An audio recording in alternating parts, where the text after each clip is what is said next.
आज मैं आपको मतंजन बनाने का ऐसा तरीका बताऊंगी कि इस तरीके से अगर आप बनाएंगे तो हर बार आपका मतंजन बिल्कुल परफेक्ट बनेगा। अगर आप पहली बार बना रहे हैं तब भी। इसके लिए हमने एक बड़े से देगचे में पानी को गर्म कर लिया है और इसमें हम चावलों को बॉयल कर लेंगे। ये मेरे पास सेला चावल हैं जिनको मैंने 2 घंटे पहले भिगो के रख दिया था। अक्सर लोग इनको 80% तक बॉयल करते हैं और अक्सर बिल्कुल मुकम्मल हम इनको 90% बॉयल करेंगे।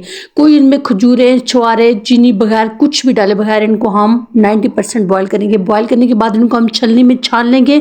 अक्सर लोग इनके ऊपर ठंडा पानी डालते हैं लेकिन वो भी आपने नहीं डालना। उसके बाद मैंने एक देगचे में घी गर्म कर लिए। 1 किलो चावलों में हम 1 कप घी डालेंगे। 1 कप घी बिल्कुल परफेक्ट है। अगर आप तेल में बनाना चाहते हैं तो उसमें भी बना सकते हैं, लेकिन मतंजन ज़्यादातर घी में बनाया जाता है और इसका अच्छा जायका होता है। इसको हमने अच्छी तरह से मेल्ट कर लेना है। उसके बाद मेरे पास 6 से 7 अदद हरी इलायची और 2 लौंग, इनको सिर्फ 1 से 2 सेकंड के लिए हमने घी में कड़कड़ा लेना है।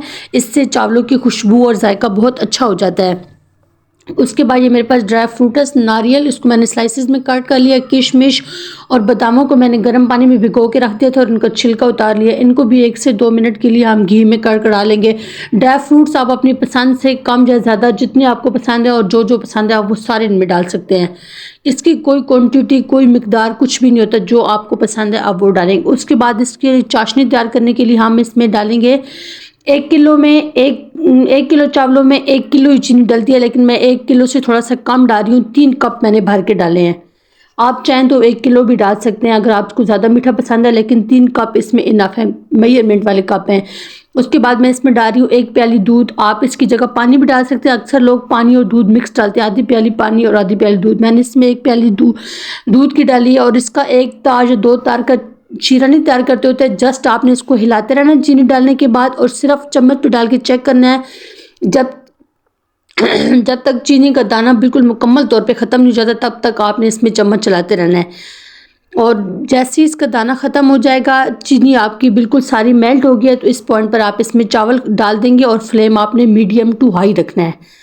ये देखिए सारे चावल इसमें हम डाल देंगे। इसके ऊपर हमने बिल्कुल भी ठंडा पानी नहीं डाला है, इससे चावल अकड़ जाते हैं। उसके बाद आपने इसको हल्के हाथों से 2-3 बार अच्छी तरह से मिक्स करना है ताकि सारे जो चीनी है इसके अंदर मिक्स हो जाए और तमाम चावल हमारे मीठे हो जाएं। ये देखें। और पानी आपने ज़्यादा इसमें दूध नहीं डालना, क्योंकि फिर ज़्यादा जब आप दूध डालेंगे चीनी भी अपना पानी छोड़ेगी और दूध भी, तो फिर ये चावल आपके पकी खिचड़ी बन जाएंगे। देखिए पानी इनका साइडों पे घी आ रहा है और दरमियान में थोड़ा थोड़ा पानी है। इसका मतलब है कि बिल्कुल परफेक्ट हमने दूध डाला है 1 किलो में। इसका पानी आपने 90% इसको खुश्क कर लेना जो दरमियान में पानी है, और इसको 20 मिनट के लिए आपने कवर करके रख देना। इस पॉइंट पर हम रंग इसमें बिल्कुल नहीं डालेंगे।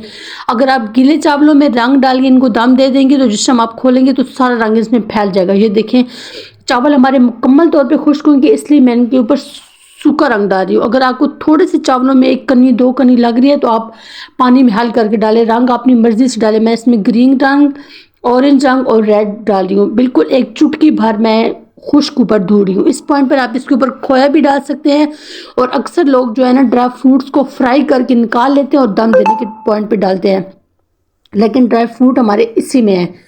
इसको ठंडा करने के बाद आपने मिक्स करना है। जैसे ही आप इसके ऊपर से दम हटाएंगे फ़ौरन आपने इनको बिल्कुल नहीं छेड़ना। अच्छी तरह इनकी भाप निकल जाए और 80% ठंडे हो जाए, उसके बाद आपने इनको प्लेट से निकालना है। हल्के हाथों से मिक्स करते जाना है और निकालते जाना है। बिल्कुल ये देखिए इस तरह तो हमारा चमकीला, खुशबूदार, मज़ेदार मतंजन रेडी है। ये देखिए।